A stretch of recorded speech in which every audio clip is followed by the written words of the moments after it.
Hey everybody, Alex Newman here with the New American. We are with Dr. Andrew Wakefield. If you have followed the vaccine controversy at all, you know exactly who I'm talking about. This is the gentleman who first discovered the link between the MMR vaccine and autism. He published his findings in a journal. The whole world freaked out, and then the media smear machine turned on him like they have turned on very few people in human history. Now, Dr. Wakefield has a new movie, 1986, The Act, after the Vaxxed movies that he did. So we're very honored to have Dr. Wakefield with us. Dr. Wakefield, thank you very much for being with us.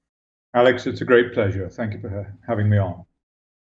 So tell us a little bit first about the new film, 1986, The Act. I know, as one of the things that's concerned me a lot is how can these vaccine manufacturers not have any liability for their products when they kill, maim, destroy, and so on? How can that be? I think the first thing to say, Alex, thank you, is that the government in the Act accept that vaccines can maim or kill children. That's a fact. So when you hear that vaccines are completely safe, no, they're not. There is an official acknowledgement by the government, and that is why there is now a compensation system that's paid out billions of dollars. So let's just establish that as a fact. The film itself is about what happens when you take an industry and its products away from the constraints of the free market. When there is no liability for safety, when there is no liability for damage, there is no incentive whatsoever to make those products as safe as they possibly can be. Indeed, there's a disincentive. Why would you do the studies that identify problems and might hurt your bottom line? You wouldn't do them. And that's the situation we find ourselves in now. And just to kind of give you the 10,000-foot view, is that the problems that we face with vaccines, right the way up to the potential for mandatory COVID-19 vaccine, stems, I believe, from this act signed into law by Ronald Reagan in 1986, which took vaccines and the vaccine makers away from the constraints of the free market. And you and I know that the free market operates to benefit good products, safe products, so they thrive in the market, and bad products sink to the bottom, and either the companies improve or they fail. When you take away that constraint, then you have a problem. What happened next with the Act, once it had been passed, is that the industry and the federal agencies that are responsible for protecting the health of Americans, American children, like the Centers for Disease Control, like the FDA, like the National Institutes of Health, actually conspired with the industry to make the Act fail. The Act had three purposes. One was to compensate injured children fairly, expeditiously, generously. The second was to do safety studies to make vaccines safer. And the third was to give the vaccine makers a degree of liability protection so that they could go on making vaccines. That has succeeded beyond the industry's wildest dreams. They are now massively profitable. It's completely failed in the other two aspects of the intent of Congress. And it has failed because the CDC and the FDA conspired with the industry to make it fail. They didn't want children to be compensated. They didn't want the act to pass. And they didn't want that to happen because every time a child is compensated, it means vaccines can do that. And they don't want the public to know that vaccines can cause harm. So these children were considered by them to be expendable. They should be shut away, denied, not compensated, and they should be just the victims in the CDC's war on infectious disease. And that was a tragedy, and it was not what Congress intended. And we find ourselves now in a situation where, because of the act, the industry has become so powerful, the vaccine makers have become so wealthy that they are able to buy the media, they're able to buy doctors and medical training and the medical journals, they're able to buy politicians and define policy, and they are able to do that globally, not just in America, globally. So bad policy about unsafe vaccines enshrined in this law has had an impact worldwide. And that has huge implications for where we are right now, where the governments of the world and the industry want to mandate a COVID vaccine for every living being on the planet. Yeah, so this COVID vaccine, I know this is on a lot of people's minds right now. There are some government officials talking about potentially making it mandatory. And I read that in the Federal Register now they've published some indications that they're planning to actually set up a COVID vaccine court to deal with claims arising from this, and of course the government will pay them. Tell us, what does this mean exactly? If we get a COVID vaccine and we end up, debilitated, handicapped, our body has some kind of reaction, what happens next under the current system? Right. What happened following on from NVICA, which was the National Childhood Vaccine Injury Act of 1986, there was the PrEP Act. The PrEP Act was passed, and the PrEP Act is an emergency preparedness act, and it gives everybody in the chain of supply of these vaccines complete liability protection. It doesn't matter whether the safety studies have turned up serious adverse reactions, which they already have, particularly for the Oxford vaccine, the trials of which are on hold in America right now, which was the front runner for the COVID vaccine. But it means that if you are injured, if a member of your family or one of your children is injured permanently or killed by these vaccines, then you have to go to this federal compensation system to get any recompense. Now, the problem with that is you, the parent, or the injured party have to prove causation to a very high degree of scientific certainty. How can you do that? You have not a PhD, you're not a scientist, you don't have a laboratory. How can you possibly do that? So the odds are stacked deliberately against awarding compensation and having to acknowledge that the vaccines were the cause. There is no intention of paying for vaccine injury. They simply put this up there as as a mask for what is really going on. And what we face is a vaccine and vaccine only agenda. And as you know, Alex, we've already turned up in that Oxford trial 2 serious neurological adverse events, which are life-threatening. And yet the trial has been allowed to continue or to resume in the United Kingdom. Fortunately, that is not yet the case in the United States. But people need to be aware. And the value of this film, and when we were producing this film, no one had even heard of COVID-19. The value of this film is it allows Americans, it allows people to look at the past. Have we been here before? And if so, what happened? What was the outcome? The answer is yes. And it allows us, therefore, to look into the crystal ball of the future of COVID vaccines and other mandatory vaccinations and say, is this a good thing? And the answer is comprehensively no. You cannot take away the right of Americans to decide their own health choices, what goes into their bodies or to the bodies of their children. That is enshrined in the individual choice and must remain the individual choice. And so there is no place, and history has taught us this, there is no place for forced medical procedures. It leads to catastrophe. And that is where we are headed unless people understand the past and act accordingly. So what do people do now? I know there's a major concern in the United States among, some subset of Americans. I know there's a subset also that is anxiously awaiting this vaccine. But what does your average American do? Say the government starts mandating vaccines. You can't do this without a vaccine. You can't go on an airplane. You can't go to work. You can't go to the supermarket. What does an American do at that point as an individual to resist this for his or her family? But also, collectively, how does this get stopped? How do the American people as a society say, no, the government is not going to mandate forced medical procedures without informed consent? Right. And this comes at a critical time in our history, and that is, of course, the pending November election. And where do the respective parties stand on this?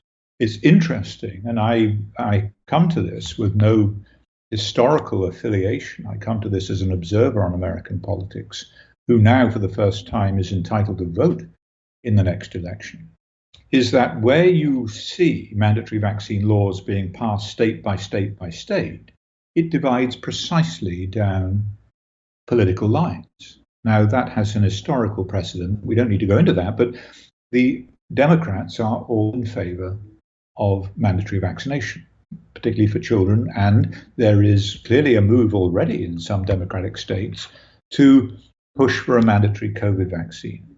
On the other side, the resistance, the bodily autonomy, the individual choice has been protected by Republicans. And that's interesting. But where do we stand at the sort of executive level? What we see in the previous election was that the Democrats stood on the position of mandatory vaccination from cradle to grave for all of the CDC's recommended vaccines. In other words, you will do what the state tells you. And what that comes down to is actually you will do what the drug companies tell you because they are the ones who write the policy and sponsor the policy. Alternatively, and we've heard this very recently from Dr. Atlas, who has now taken over, it seems, from Tony Fauci in the White House as being the spokesperson for what will happen with the COVID vaccine, is that he has reinforced the position that there will be no mandate, that this will be personal choice, it will not be mandatory. Now, that needs clarification because we as American citizens need to know that there will be no mandate at a state, federal, or local level. And as you point out, there will be no recrimination against those who choose not to vaccinate. In other words, you will be allowed to go about your job and your daily life without discrimination because you chose not to be vaccinated. That is what we need to hear. That seems to be the position of the Trump administration, but we need clarification on that.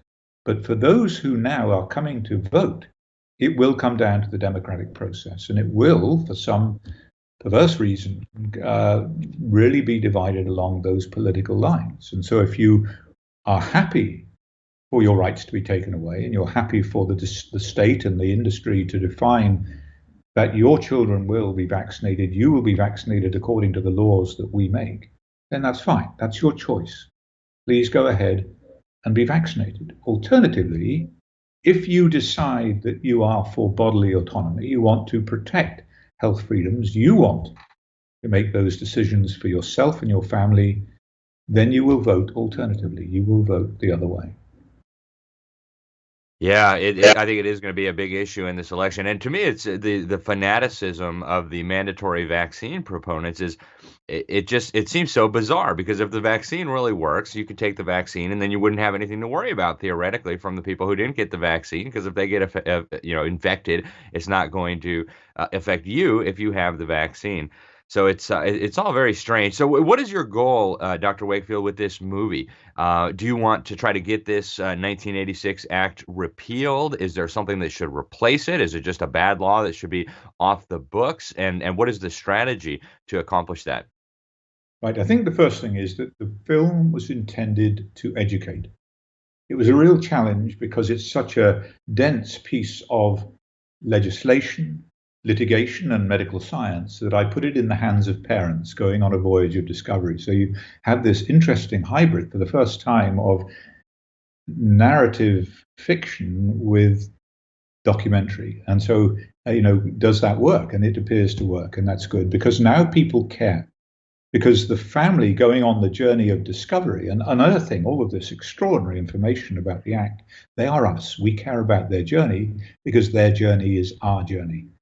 And their outcome really matters to us. So we're now interested in what happens. So that's one thing. But what I want people to do is to go away from this understanding where we've been in the past and therefore making informed choices about where we go in the future. And if that comes down to the democratic process of who they vote for, then that is that is a valuable takeaway from the film.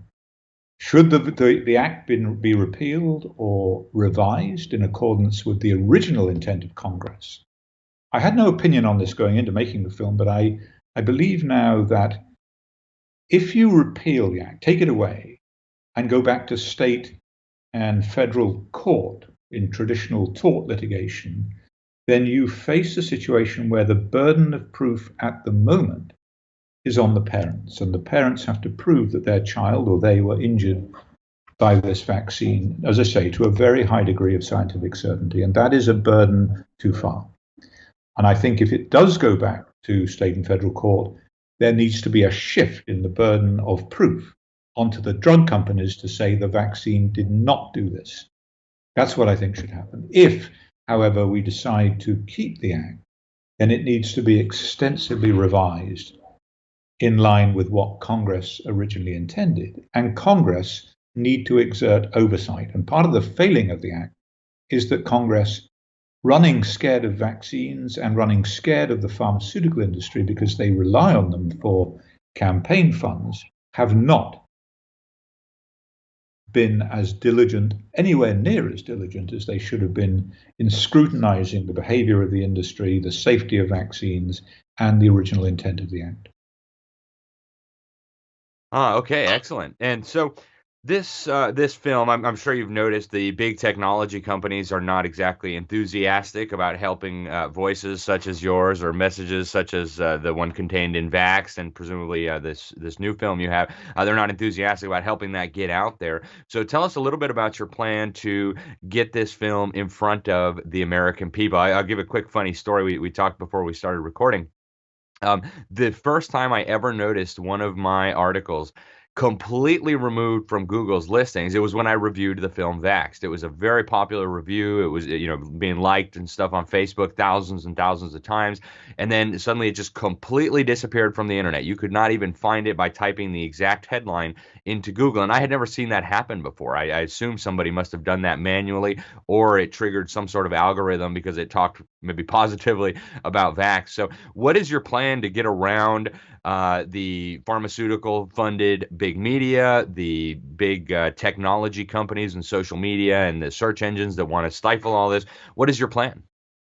Well, as you said, it's been a challenge. I don't think ever before in the history of mankind has any film faced quite such a challenge. Not only has COVID locked down all the movie theaters, at least until now in Florida, but we have been censored on all the mainstream platforms. Not because this is factually inaccurate, it is all based upon demonstrable fact. But that doesn't matter. If you are receiving funding from the pharmaceutical industries, if there is pressure on you from the government, as there has been directly from Adam Schiff onto Google and Facebook, then you will face what we now face, and that is a real challenge in getting this film out to the American public when they need it most. They really need to see this now. So we built our own platform. We stream on that platform, 1986 The Act. .com, 1986theact.com, 1986theact.com, and people can go there and they can stream the movie, they can download the movie, they can buy the DVD, and they can do so in a variety of languages. So Hispanic, Spanish, French, German, Italian, Russian, and so it goes on. So that is where people can see the film, and we are now on a tour of the United States to key cities to actually present the film and present a Q&A on the film. And as theatres open up, then that will happen more and more. It's not ideal, but it is the value of technology, both a blessing and a curse, is that we are able to get out there on the internet without risk of interference from these so-called higher authorities. And how can people find out when you're coming to their city? Is that also on the website that you mentioned? Can people go there and see when you'll be where? Absolutely. Go to the website and you will see on there where we are. And this is changing all the time as we update the schedule. Excellent. Well, Dr. Wakefield, this has been very enlightening. Is there anything else you want to share with the viewers on vaccinations, on coronavirus, on the film, on anything we haven't touched on? One thing, and that is that one of the most important messages of the film may not be obvious at first sight, and that is it is about the extraordinary power of maternal intuition. It's about a force, an ancient wisdom that has really preserved mankind to this point, and it has been usurped by the man in the white coat, by vaccines, by the belief that science is suddenly better than maternal wisdom, the mother's innate knowledge about when her child is well, when they're ill, what is best for their child. And that's what this film's about. It's not anti-science. The mother in this film defers to the science. She says, I am going to read the science. I'm going to study it to the nth degree to determine at the end of this whether vaccination is right for my baby or not.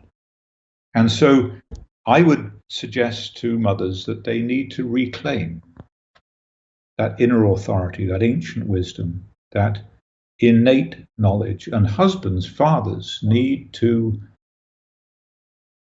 respect and recognize that extraordinary power and defer to it. And that is really the key element of the film that comes across. And when mothers do that, when husbands do that, and they reclaim this individually and collectively, this power, then it's going to be game over. Excellent. Well, Dr. Wakefield, thank you so much for spending some time with us. Thank you for sharing your insight on this. Folks, you heard it here. This is a must-see movie.